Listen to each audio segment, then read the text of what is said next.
नमस्कार मित्रों, जय सिया राम। कैसे हैं आप सब? आशा है आप सभी कुशल मंगल होंगे। तो आइए जानते हैं जन्माष्टमी व्रत की संपूर्ण महिमा। आप महिमा सुन लेंगे तो आप यह व्रत किए बिना रह नहीं पाएंगे। 4 महारात्रियों में से यह एक रात्रि है। जन्माष्टमी की रात्रि को मोह रात्रि कहते हैं।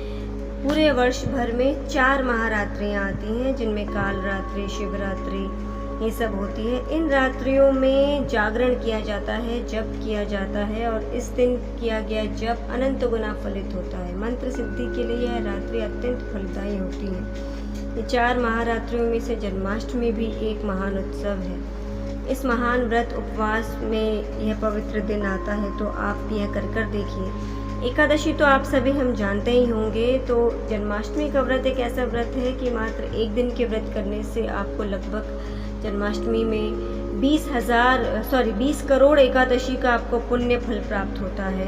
ये बात स्वयं भगवान श्री कृष्ण युधिष्ठिर को बता रहे हैं, भविष्योत्तर पुराण में बता रहे हैं। जन्माष्टमी के व्रत को भगवान शिव पुराण में भी बताया गया है कि यह व्रतों में राजा है। ब्रह्मवैवर्त पुराण के अनुसार धर्मराज माता सावित्री को यह बता रहे हैं।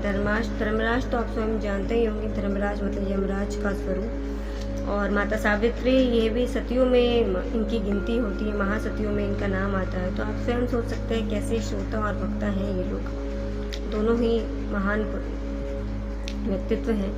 तो धर्मराज माता सावित्री को बता रहे हैं कि जन्माष्टमी का व्रत करने से वह व्यक्ति 100 जन्मों के पापों से मुक्त हो जाता है और वह दीर्घ काल तक वैकुंठ का आनंद भोगता है, वैकुंठ में निवास करता है, वहाँ का सुख भोगता है। और उसके बाद भी यदि उसे मनुष्य जन्म लेना पड़ता है, किसी कारणवश पृथ्वी पर आता है, तो वह श्री कृष्ण का भक्त बनता है, उसे प्रभु भक्ति मिलती है। अग्नि पुराण के अनुसार यह व्रत भोग और मोक्ष दोनों को प्रदान करने वाला होता है। भविष्य पुराण के अनुसार जो यह व्रत करता है उसकी अकाल मृत्यु नहीं होती है। और जो भी श्री कृष्ण जन्माष्टमी का व्रत नहीं करता वह क्रूर राक्षस की योनि में जन्म लेता है। स्कंद पुराण के अनुसार जो व्यक्ति यह व्रत नहीं करता है किसी भी कारण से, तो वह जंगल में सर्प और व्याघ्र बनकर जन्म लेता है। शिव पुराण में वर्णन की जन्माष्टमी की रात्रि को मंत्र जप करते हुए जागने से संसार के मोह माया से मुक्ति मिलती है। मोह रात्रि है ना, तो मोह माया से मुक्ति मिलती है। जो गर्भवती माताएं जन्माष्टमी का व्रत करती हैं उनका गर्भ ठीक से पेट में रहता है और प्रसव पीड़ा नहीं होती। जन्म जो है बच्चे का ठीक से होता है। उपवास के लिए माताएं उपवास ना करें, किंतु मंत्र जाप कर सकती हैं। मंत्र जाप में कोई बाधा नहीं होती है और उसका फल अनंत गुना आपको मिलता है। तो आप यह सब बिल्कुल कर सकती हैं। मंत्र जाप में वैसे भी कोई नियम नहीं होते, या नाम जप में कोई नियम नहीं होते। वायु पुराण में और कई अन्य आदि ग्रंथों में जन्माष्टमी के दिन का महात्म्य में लिखा हुआ है।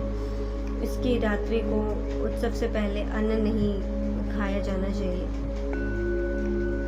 जो लोग आजकल करते हैं 12 बजे तक। और यदि वह ऐसा करता है कोई भी व्यक्ति, तो उसे नराधम कहा जाता है। मतलब नरों में अधम, नर यहाँ पे मतलब मनुष्य योनि से है।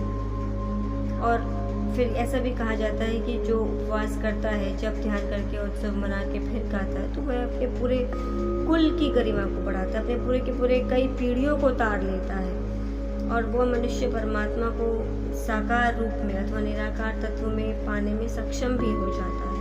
कहने का मतलब है उसे एक तरीके से कहा जा सकता है कि आध्यात्मिक यात्रा, मोक्ष का उसे मिल जाना होता है। और जो भोजन करते हैं उनको 100 ब्रह्म हत्याओं का पाप लगता है, ऐसा कहा गया है। उनके करोड़ों जन्म के जो पुण्य है वो नष्ट हो जाते हैं जो व्रत नहीं रखते। और जो व्रत रखते हैं उनके घर में धन धान्य, पुत्र पौत्र, सुख शांति इत्यादि का निवास होता है, जो साधारणतः प्रत्येक व्रत की महिमा कही जाती है। जन्माष्टमी के दिन आने वाले और भी कई सारी चीज़ें हैं। आशा है आपको ये सारी जानकारी अच्छी लगी होगी। जन्माष्टमी का महात्म्य जो बताया अलग अलग पुराणों से। ऐसी जानकारियों के लिए इस चैनल को लाइक से सब्सक्राइब कीजिए। आप सभी प्रभु भक्ति में लीन रहिए, कुशल रहिए, स्वस्थ रहिए। अब मैं वाणी को देती हूँ विराम और अगले आख्यान के लिए जय सिया राम। धन्यवाद।